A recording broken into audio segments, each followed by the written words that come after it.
session, we have President Conway-Smith speaking about System 1 and System 2, realizing in the common model of cognition. Thank you.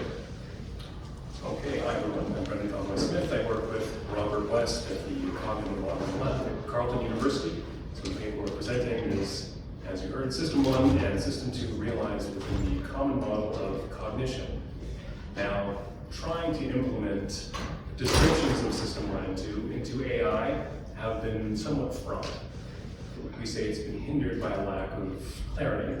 So we're trying to address this and other issues by situating System 1 and System 2 within the common model of cognition. So we're proposing that the common model lends a comprehensive vision of the computational units involved in System 1 and System 2, and it can be helpful in clarifying the underlying mechanisms of these general characteristics, as well as clarifying effort, metacognition, and emotion, and a few other things. Our results show that what are thought to be distinctive of System 1 and System 2 instead form a spectrum of cognitive properties. We're going to talk about that.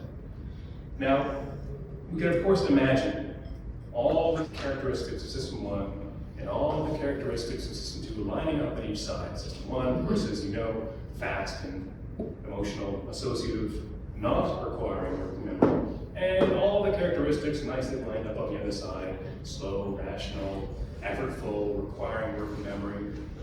But we argue that there's more of a continuum with a fuzzy middle. There's a spectrum where System 2 characteristics can demonstrate properties that are normally associated with System 1, fast use of knowledge, emotion directing rationality, and we can have System 1 characteristics that are effortful, which are thought to be the privy of System 2. So we're going to say that there's a little more of a fuzzy middle than is usually thought. Now, a lot of the controversy, the criticisms of System 1 and System 2, this framework has to do with the alignment assumption. Now, the alignment assumption, or the alignment question, is this idea that the neural substrates of the brain actually line up with this System 2 and System 1 distinction. But a lot of researchers have criticized this as obscuring the complexity of human cognition, of being overly simplistic. And we tend to think that there is a greater picture. Evans, who was one of the originators of System 1 and System 2, stated that future research should address the problem that, quote, current theories are framed in general terms and are yet to be developed in terms of their specific computational architecture. So here what Evans is saying is that these terms are overly general, and we're waiting for these terms to be clarified using a computational architecture. And so to help clarify the overly general terms of System 1 and System 2, we're using the common model of cognition. And this approach follows Newell's call to create a unified cognitive architecture that depicts all components of cognition and how they generate psychological phenomena. And really, if we're going to be true to the principles of the System 1 and System 2 framework, we need some sort of framework for how the mechanisms underpinning these properties give rise to or are underlined by certain common mechanisms. Now, numerous common model frameworks and architectures have modeled various System 1 and System 2 phenomena, and yet none have modeled all the features. Now, System 1 heuristics have been modeled as instance-based learning in ACT-R. We have Clarion and LIDA that have tried to use architectural constraints to depict System 1 and System 2 characteristics. But a larger question remains. The larger question is, how can we model all System 1 and all System 2 characteristics in one common architecture? And so we think we might have an answer to this, and that is the common model of cognition. And this is at least a useful framework for helping us get clear on the specifics of what are the underpinnings and what are the mechanisms involved here. So the common model is derived from large-scale neuroscience data and represents a convergence across cognitive architectures regarding the modules and the components needed for human-like intelligence. Now, neuroimaging has correlated its modules with their associated brain regions, and it's considered to be a leading candidate for how the human brain functions computation. So there you see nice picture of the connectomes and how neuroscience has informed how information moves through the brain computationally. And when we abstract out, we find 5 components or 5 modules. We have perception as input, we have action as output, working memory as buffers, these temporary information storage containers that move and hold information. We have declarative memory, we have procedural memory. And you might have noticed these 5 modules do not divide well into 2. This is a little more of a nuanced picture. So this seems to contradict the alignment assumption, which gives a more nuanced view. And so by abstracting out of the brain's neural connectomes, we've arrived at a nice computational process model, at least beginnings of something that is constrained and informed by a lot of neural evidence, experimental evidence, and convergence or consensus across architectures. So again, we have long-term memory, working memory, procedural memory, perception, action, and the new kid on the block, we have the emotion module that's a work in progress. And we're going to talk a little bit about that, about how emotion in the common model is being used as a way of understanding how emotion and feelings can have strong effects on performance and decision making. Because enough research has shown that they do, but there's a lot of disagreement over how affect can actually affect human performance and decision making. How it can be incorporated into cognitive models. Now, there are already numerous common model accounts of emotional phenomena. We have somatic markers modeled as emotional tags attached to information. We have low-level appraisals modeled as architectural self-reflections. Core affect theory allows agents to prioritize information using emotional evaluation. Alarm is modeled as procedural knowledge, operating the amygdala, and something else I've worked on, affect and feelings, how modeled as non-propositional metadata. These are just a few common model accounts of emotion. Now, a recent workshop on emotion in the common model has reached some level of consensus. Now, maybe we can't get clear on what is the metaphysical nature of emotions per se, but we can get some informed opinions on how emotions functionally work. What are their functional components? Emotions, we know, or at least it's the consensus from this workshop, emotions act in parallel to evaluate the desirability of both external and internal states. Emotions can access information from working memory. It can input information into working memory. And emotion can influence other modules through parameter adjustments. Now, from a common model perspective, we say that emotion and rationality are not entirely separate.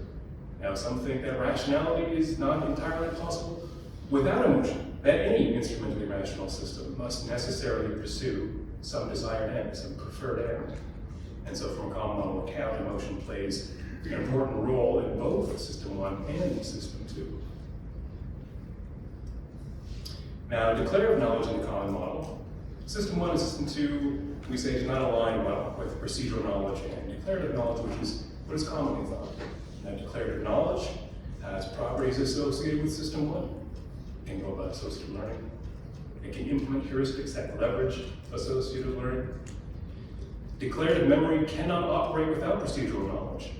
Declarative knowledge requires procedural knowledge to retrieve and act on. We also know the rational process is biased and overwhelmed by emotions. And again, instrumentally rational systems pursue desire and pursue ends. So we see this fuzzy middle, this mixing of properties that stops us from thinking that there's this clear demarcation, partition of the properties. Now, working memory in the common model.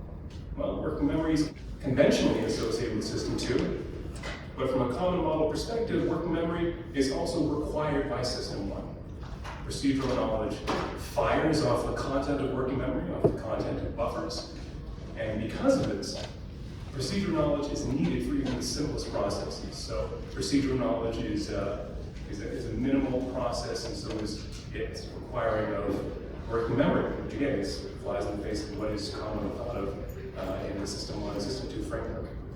Now, from a common model perspective, working memory is necessitated by System 1 procedural knowledge, so this is an architectural constraint of the system that's been derived from the evidence that we talked about. Okay, so effort. Again, it's also conventionally thought to be the monopoly or the sole privy of System 2. But the common model helps to clarify how effort can be present in System 1 operations. Now, not really any clear definition of effort. It's mostly talked about implicitly in the research. But we can outline some computational characteristics using the common model. Effort, for one, can be associated with the intense use of working memory. It also depends on task duration and intensity. And effort involves greater information processing resources. Now here's a few more ways of thinking about effort, at least from a common model perspective. Effort is associated with declarative information. We say because it's more taxing to work memory, and so more procedural knowledge is needed to manage information in limited buffer space. Effort can also be thought of in terms of the number of production cycles. That more cycles equates to more effort. In these terms, high effort is synonymous with slow processing, as it takes longer to process a task. And alternatively, low effort is associated with fast processing. It takes less time to process a task. And so we say that there's little reason why effort is the privy and monopoly of System 2. So again, we see more mixing of characteristics. So a little more food for thought. Another way of thinking about effort is the expensive neural energy of effort is the greater caloric expenditure in neurons. Now, research shows that neural and computational dynamics of effortful control of internal states has shown to be sensitive to performance incentives. So computational dynamics of effort has been shown to be dependent on whether a goal's reward outweighs its cost. And this cost-benefit analysis can be used by System 2, symbolic processing or symbolic cost-benefit analysis, but it can also be used by System 1, an implicit cost-benefit analysis. And we can show how this works a little better by applying effort within a System 1 perspective of metacognition. Now, metacognition is the monitoring and control of cognitive processes, to use a very broad term, but this dual system account, or the System 1, System 2 account, has also been applied by researchers to metacognition. Metacognition also appears to have a dual nature, just to make it even more complex. But both System 1 and System 2 metacognition can apply monitoring and control processes. Now, System 1 metacognition has a lot of System 1 properties, as you might think. It's fast, it's affect-based, and mental action is usually enacted as a result of epistemic feelings of fluency that drive cognitive action implicitly. Now, System 1 metacognition and these epistemic cues that drive mental actions can implicitly prompt a person to expend cognitive effort through performance incentives. Now, for example, watching a fast-paced movie can implicitly motivate someone to focus their attention. Now, here the effort is implicit, context-driven, non-conceptual, properties of System 1. System 2, on the other hand, is slow, using concepts to apply effort. So for instance, a moviegoer can follow verbal instructions to pay attention. You pay attention to the dialogue or you'll miss the plot. Now here, effort is explicit, context-driven. So we can see that effort can be applied implicitly in System 1 and explicitly in System 2 using symbolic, sub-symbolic process, declarative procedural knowledge, or this cost-benefit analysis on two different levels. And so here are our takeaways, here's some conclusions. One is that both System 1 and System 2 rely on procedural knowledge. While System 1 is more directly driven by fast, automatic procedural knowledge, System 2 is also relying on procedural knowledge. So declarative knowledge requires procedural knowledge to be retrieved and acted out. Two, both System 1 and System 2 require working memory. Now again, the conventional view is that System 1 does not require working memory, but the common model does. In this sense, procedural knowledge is activated by the content of working memory. Hence, working memory is required for even the simplest System 1 processing. Again, this is an architectural constraint. This is one of those minimal requirements. And three, System 2 can involve emotion, not entirely separate from rationality. System 2 goal-directed rationality requires affect, at least in some form of a preferred or desired end. Also, System 2 rationality can be influenced by System 1 affective biases. So there's this interaction that shows greater nuance. 4, effort is not well defined. and there is little evidence that System 2 requires more effort than System 1. Instead, humans seem to be more conscious of the effort required to maintain focused rational thought over long periods of time. So, lastly, these takeaways are that the common model helps to clarify the mechanisms that give rise to the general characteristics of System 1 and System 2. We say that the alignment assumption is a false dichotomy. Few properties, if any, are necessary and sufficient to be sharply definitive of either system. We consider these properties to be more akin to a family resemblance, overlapping similarities. Now, of course, again, we can all imagine situations when all the properties of System 1 are lined up on one side, and all the properties of System 2 are lined up on the other, and they fall cleanly, nicely on either side. But between these two extremes lies a spectrum where characteristics are mixed. There is this complexity and more nuanced dynamics of human cognition. And so we see that by situating System 1 and System 2, the common model, it sheds light on the mechanisms and misconceptions and the basic components needed for future research. Thank you.